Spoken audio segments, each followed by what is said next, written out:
The Great Forest of Germania and C.S. Lewis, The Lion, the Witch, and the Wardrobe, might seem quite different at first glance, but they share fascinating connections. Today, we're diving into two fascinating topics: The Great Forest of Germania and C.S. Lewis' renowned book, The Lion, the Witch, and the Wardrobe. These subjects, while distinct, share a common thread of mythology and the rich tapestry of nature. Imagine ancient Germanic forests teeming with life and steeped in mystery, paired with the magical world of Narnia, where good and evil battle under the watchful eye of Aslan. Join me as we explore how these two worlds intersect and what they reveal about our relationship with nature and myth. The Great Forest of Germania refers to the vast ancient woodlands that once stretched across northern Europe, encompassing parts of modern-day Germany, Poland, and even Scandinavia. These forests were a crucial part of life for the Germanic tribes, serving as a resource for food, shelter, and materials. They were homes to a vibrant ecosystem, populated by bears, wolves, and wild boars, which inspired both respect and fear among early inhabitants. Historically, these woodlands were significant not just for their resources, but as spaces of spiritual and cultural importance. Legends and tales whispered through the trees often reflect the values and beliefs of the societies that lived nearby. Over time, these ancient forests became symbols of the wild and untamed spirit of the Germanic people, embodying both the beauty and danger of nature. In Germanic mythology, the Great Forest was more than just a physical space. It served as a mystical realm filled with magic and lore.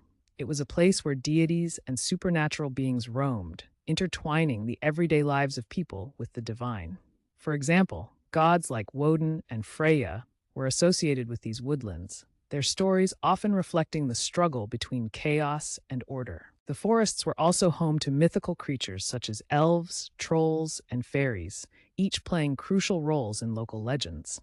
Tales of heroism, quests, and even trials unfolded within the shadows of great trees, instilling a sense of wonder and a deep connection to the natural world.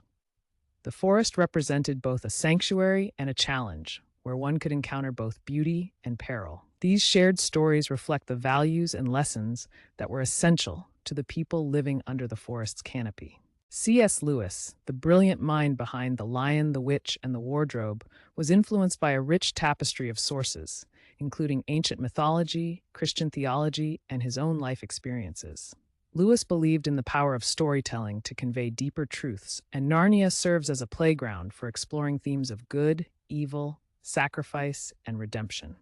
The magical land of Narnia has its own forest filled with talking animals, majestic trees, and enchanting creatures that draws a parallel to the forest lore of Germania.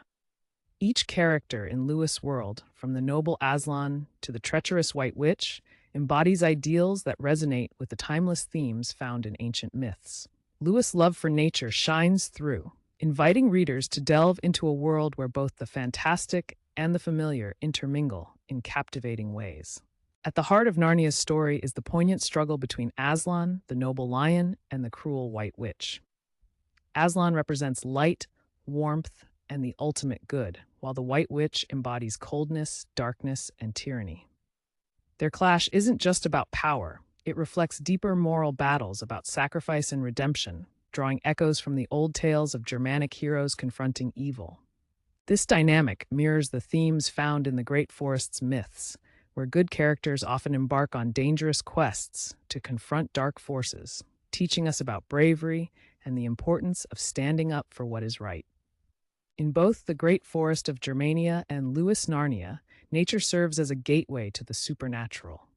The ancient Germanic forests were seen as sacred, filled with spirits that guarded the land, while Narnia offers a lush, living backdrop where magic breathes life into every shadow and glade. Both realms feature mythical beings, from fauns in Narnia to forest spirits in Germania, illustrating humanity's desire to connect with the mysteries of nature. The intertwining of the natural and supernatural invites us to consider how these elements shape our understanding of the world around us, creating a sense of wonder and intrigue in both stories. In exploring the Great Forest of Germania alongside C.S. Lewis' Narnia, we uncover a rich legacy of mythology and nature that continues to resonate with us today. These stories remind us of the profound connection between humanity and the natural world, as well as the timeless battles between good and evil. By appreciating these narratives, we not only honor the past, but enrich our understanding of ourselves and our own stories. So, next time you step into a forest or read a fairy tale, remember the magic and myth that linger in the air. Keep exploring. Embrace the humanity of war children, a call to action. Imagine being born into a world where your very existence is seen as a betrayal. That's the reality for many war children, innocent beings born to local families, often mothers and foreign soldiers during conflicts. Today, we're going to shine a light on these children and the challenges they face, not because of their actions, but because of who their parents are. Our mission here is to better understand their stories and advocate for their recognition. Understanding war children. So, who are war children? These are kids born during or just after conflicts, like World War II, especially in situations where their fathers were soldiers from occupying forces. They often carry a heavy burden of stigma and discrimination, simply for being born into circumstances they had no control over. It's essential to recognize that these children aren't guilty of their parents' choices. They grow up feeling shame, not because they've done anything wrong, but due to the societal judgment following them around. Let's take a moment to appreciate that many of these relationships formed under dire circumstances. For mothers, survival often meant navigating complex situations, and these connections were more about hope than betrayal. Historical examples of war children. The experiences of war children vary greatly around the globe. Let's look at a few examples that really highlight their struggles. In Northern Europe, after World War II, war children faced a tough road. For instance, in Norway, many were born to mothers and German soldiers. Bente Blair bravely opened up about her experience in 1987, encouraging others to do the same. Her story symbolizes the struggle for recognition among these war children. Eystein Eggen's biography, The Boy from Gimel, is another powerful testament to their resilience and quest for identity. Now let's turn our focus to France during World War II. Here, horizontal collaboration, romantic or sexual relationships between local women and German soldiers became a controversial issue. Many women entered these relationships for various reasons, but when France was liberated, they were met with harsh judgment and public humiliation. The stigma didn't just stop with the women, it extended to their children, many of whom faced a lifetime of shame. Over in Greece, the situation was similarly grim for children born to local mothers and German soldiers. These kids were often labeled Germano-bastardos, or German bastards, reflecting society's negative perceptions. Mothers, too, faced severe discrimination, and the Orthodox Church often encouraged silence around these sensitive topics. Sadly, many women even sought abortions to escape societal retribution, leaving their stories shrouded in secrecy. Moving north to the Netherlands, the narrative shifts a bit. During the German occupation, the Nazis actually considered Dutch women acceptable for fraternization. Initial estimates by the Dutch Institute for War Documentation suggested around 10,000 children were born to Dutch mothers and German fathers. However, more recent research indicates that this number could be as high as 50,000. This discrepancy shows how relationships formed during wartime have far-reaching, often overlooked consequences. Switching gears to Vietnam, the interactions between Japanese soldiers and local women during the war created a complicated legacy.